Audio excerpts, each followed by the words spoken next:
ونبدأ وضيال ملك استوى نقلاص عطانا لكن هو شبكة عالمية عينة نيوز وعلى بيد كتب ماذا حرونت هذا مقالة هرقيسة داودير واحد كسر واتان برامج تاريخي يعني كديارناي قدوميها السياسات كحقصار حسن عيسى جماعة أو بغضي حالكي دبلوغو يشيسيي بلاها سومالي لاند كدي مركي رئيس سومالي لاند أي قوستان إني قوني وقان هالكاسيو هايده xarun ku taala gobolka Togdheer gaar ahaan magaalada Burco ayaa waxa ka dhacay shirkii dib u heshiisiinta kaas oo markaasi uu shirgudoonka uu gudoomiye u ahaa Xasan Ciise Jaamac hadaba Xasan oo halkaasi boqoday ayaa waxa uu ku tilmaamay mid laga naxo isla markaana laga tiiraanyado in dib u dhis lagu sameeyo waayo goob reer Somaliland ku qaaliya Xasan oo arrimahaasi ka hadlaya ayaa gooreen waxa uu yiri waxaan imika halkan aan taaganay waxa weeyaan bartii uu ka dhacay shirkii qaran shirweynihii qaran ee Somaliland ee ugu horeeyay May bishii shanaad ee 19 markii waddanka la soo galay ee dhowr bilood oo kaliya lagu jiray shirka taariikhiga ah ee Burco ay nasiibka u heshay taariikhdaas SNM ay Burco wadaagaan anigana si gaar ah ula wadaago ee bartime kan taaganay ayaa shirgudoonka ahaa oo ku gudoominayay shirka Allahumma salli ala nabiyyina Muhammad laba arimood oo qaaliya ayaa shirkaasi uu go'aamiyay oo qastigiisuna uu ahaa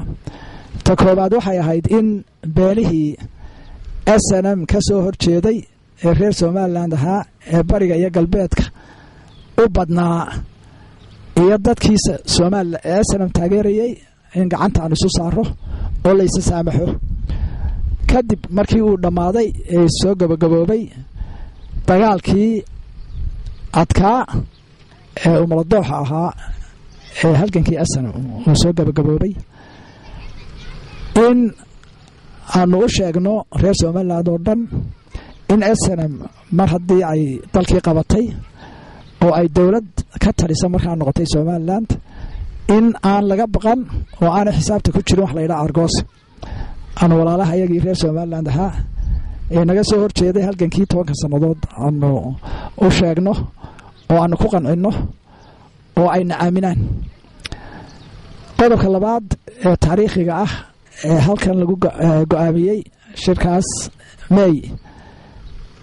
19 bishii shanaad waa shirka maalintii ahayd 18 May bisha May ee maalinta qaran imika waa halka ay ka timi waxaanu go'aaminay qodobka labaad ee ahaa in madax banaanidii Somaliland la soo celiyo oo xamar la kala tago oo qarannimadii iyo arrinta lagu yiraahdo sovereignty Somaliland aanu soo celino aanu go'aansanay beelihii halganka SNM ka soo horjeedayna aanu u bandhigno oo aanu ku codsanay inay nagu taageeraan waana yeeleen waana aqbaleen qodobka saddexaadna wuxuu ahaa mar haddii aan dawladdii hore ay dhacday ee siyaad barre 12 sanadood waddanka dulmiga inta badan kaga talinaysay ee dadka isku dirtay ee iska hor keentay ay meesha ka baxday oo SNM ay dawlad ka noqotay Somaliland inay dawladdiina inala soo galaan maadaama aan wali baarlamaan iyo dastuur iyo waxaas aanay samaysnayna oo ay soo socdaan oo loo diyaar garoobi doono ka hor muddada ku meel gaarka ana ay soo galaan oo ka mid noqdaan SNM hay'adaheedii oo ay soo galaan golay dhexe SNM oo aan ugu sii tala galay kuraasi u sii banaynay tirada oo shirweynihii ugu dambeeyay ee SNM ee balgobol ka dhacay ee Cabdiraxmaan Ali aniga xilkana loogu dhiibay bishii April 25keedii sanadkii ka horeeyay 9kii waxa dalka la soo galay markaan dhowr bilood 8 bilood 9 bilood aan xilka haynay ayuu Ilaahay inagu gooleeyay dalka tirada guud ee golaha dhexe SNM waxaanu ka dhignay 99 magacyada Ilaahay xusna asmaa'ul xusna baanu ku baagnay in doorana oo kamidana waanu banaynay oo maanu buuxin sababtan u banaynayna waxay ahayd in ay beelaha markaan inaga maqnaa Somaliland halka ka maqnaa ee inaga soo horjeeday in waqtiga hadii la yiraahdo dalka aynu ku guuleysano inay ayaguna aynu ku casuuno inaga mid noqdaan marka way ogolaadeen inay golay dhexe soo galaan marka kadibna guddiga fulinta SNM inay soo galaan dabeetana golihii wasiirada marka la sameeyay inay ka qayb noqdaan oo isagana soo galaan intaasay naga ogolaadeen beerihii bariga iyo galbeedka ee halganka dhinaca kale ka soo jeeday waxa weeyaan arrin taariikhi ah iyo taariikhi u ahaa taariikhda uu shirkaasi leeyahay waxa aad iyo aad u xiiseeya qolyaha Faransiga la yiraahdo cadaanka ayaa aad u xiiseeya inta inan Faransiisa ama inan ama Ingiriis ama Mareykan ama Jarmal intuba gurigayga igu Hargeysa ee shirka iga wareystay tiri cadad male shahaadadii ugu dambeysay PhD da diyaar gareynay arrimaha Soomaalida iyo gaar ahaan Soomaaliland Soomaaliya waa la wada xiiseeya arrimaha Soomaalida waa la wada xiiseeya marka adduunka waxay Soomaaliya noqotay tan xamarta oo badnaatay ay noqotay waxa la yiraahdaa failed state waxay noqotay wadan qaran dumay waxa weeyaan bariyahaas iyo bariyaha inta taariikhda la hayo waa qaran dumay tii ugu horeysay marka Soomaaliland waa tan ka duwan ee Ilaahay nabadda siiyay ee wax u dhisan yihiin labadaba waxay u arkaan laba Soomaaliyeed oo haddana aad u kala duwan marka aad baa loo xiiseeyaa qolyaha cadaankuna arrimaha ay xiiseeyaan waxa ay diraasad bay ku sameeyaan oo waxay doonaan inay fahmaan sababaha keenay seeskeeda xididada ay leedahay baarkeeda iyo jirida iyo laamaha ay kala leedahay si ay cilmina uga kororsadaan una cibro qaataan oo ay ku darsadaan siyaasadooda adduunka ay isleeyihiin ku maamula ay ku darsadaan oo aad baa loo xiiseeyaa oo aad bay u darsaan dadkeena in badan baan moodaa inaanay taariikhdaba waxa la yiraahdaa dadkeena taariikh male oo shalayta wixii dhacay iyo kii shalayta xumeeya ku soo noqonayo imika qabiil ku raacayaan waxa weeyaan waxyaabo badan oo inaga dhiman baa jira xagaa marka aynu gari doona hadii la yiraahdo goobtan waa goobta taariikhda leh burcana nasiibka oo heshay shirka caynkaas ilaahay baynu ugu xamdinaqaynaa alxamdulilaahi rabbil caalamiin waxyaabaha ishayda ku dhacay markii waxa kamid ah wariganiga dambeeya ee imikana filimkii laga qaaday shirkaas ka muuqda ee lagu arki karo tabtii aan ugu nimi ayuu yahay dagaalkii uu ku burburay wax aliyaaro wax dayactira oo xukuumadihii Soomaaliland 22 sanadood ka talinayay ay ku sameeyeen ma jiro kan dhinaca ka xigay ee aanu ka qadan jiray hoolka ahaa ee shirkii golaha dhexna uu ka dhacay isagana wax dayactiro lagu sameeyay ma jiro ka iga soo horjeeda waxa weeyaan gurigii aanu seexan jiray ergooyinka iyo kan isagana wax dayactira oo ka muuqda ma jiro waxay arrimahaasi soo xusuusiyaan oo ay la mid yihiin Allahumma salli ala nabiyina Muhammad markii aan Hargeysa soo galay 19 ka aan idin sheegayo ayaa qolooyinkii cadaanka ay noogu horeeyay shirkan burcaan idinka sheekeynayana in ka soo qayb galay noo yimi waxa kamid ahaa ninka Ingiriiska ee dhiisayadii hore kamid ahaan jiray mas'uuliyiinta Ingiriiska kamid ahaan jiray la yiraahdo John Drysdale ninka la yiraahdo ayaa shirka burcaan laftiisa noogu yimi markii uu Hargeysa tagay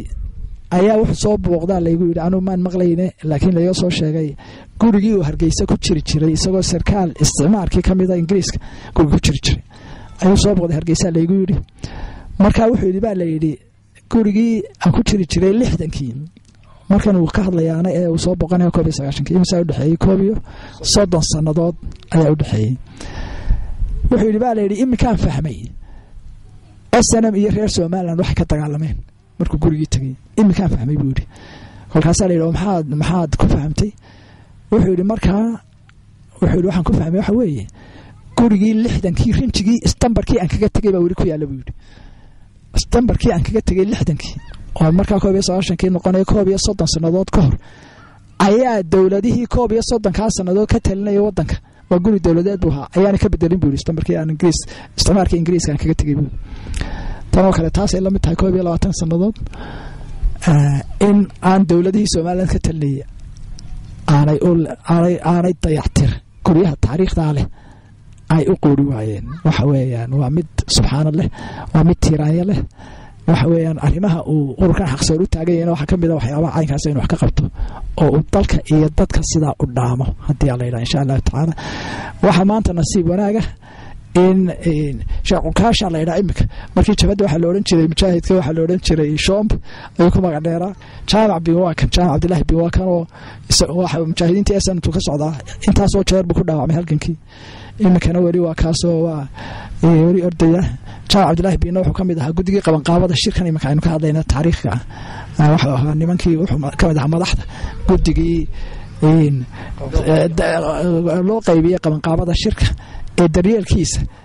si hagar la'aana hadday cuntadiisa tahay hadday biyihiisa tahay hadday hurdadiisa tahay si gobonnimo ah u hogaaminayay aad baan ugu mahadnaqayaa mujaahidiintii iyo cabdilaahi bino isagana mujaahid ahaa iyo ragga kale ee dhallinyarada ee imika markaas caruurta ahaa 22 sannadood ka hor qaar Sacuudiga ku dhashay iyo qaar xagga ku dhashay iyo qaar mala caruur fadhi barad ahaa marka ayaa imika nala socdo oo doonayna haddii la yiraahdo in aanu tababaro taariikhdana fahamsiino haddii la yiraahdo una tababaro in haddii la yiraahdo inay ka mid noqdaan hoggaanka jiilasha soo socda ee wadanka loo diyaar gareeyo insha Allah taala maanta waa nasiib wanaag shirka taariikhda leh goobtii uu ka dhacay oo aan ku soo beegano iyada oo ay tahay maalintii 17 Oktoobar maalintii shahaadada SNM ay tahay aad iyo aad ayaa waxa weeyaan arin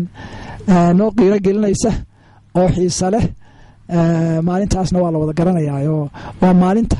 halgankii SNM looga dhigay astaan iyo calaamad looga dhigay goobihii kale ee halgankii SNM uu ka dhacay waxay kaga duwaneed goobtaasi burcaduuray dagaalkii lixle iyo mujaahidiintii badnayd 35 gaarayay labadan xiis ay ku shahiideen maalinta SNMtu ugu dhimashada badnayd ugu shahaadada badnayd bay ahayd weerar aan ahayn gudagalkii burca iyo Hargeysa marka laga reebo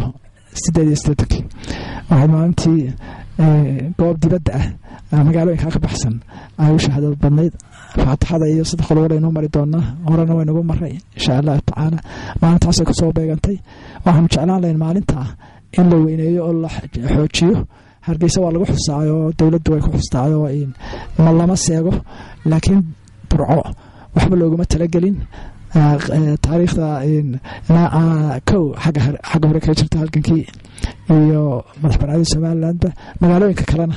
waxba looguma talagelin urka xaqsoor haddii la yiraahdo nooleen doona magaalooyinkaas iyo xuska maalintaasba insha Allah taala amaana mahadsantiin halka daawadayaal barnaamijka si aad kala socoteen waa Aynaba News xarunteeda magaalada Hargeysa waa barnaamijkan idin soo diyaariyay Ibrahim Qaasim waxaan dhamaantiin idinka tagay nabad galiyo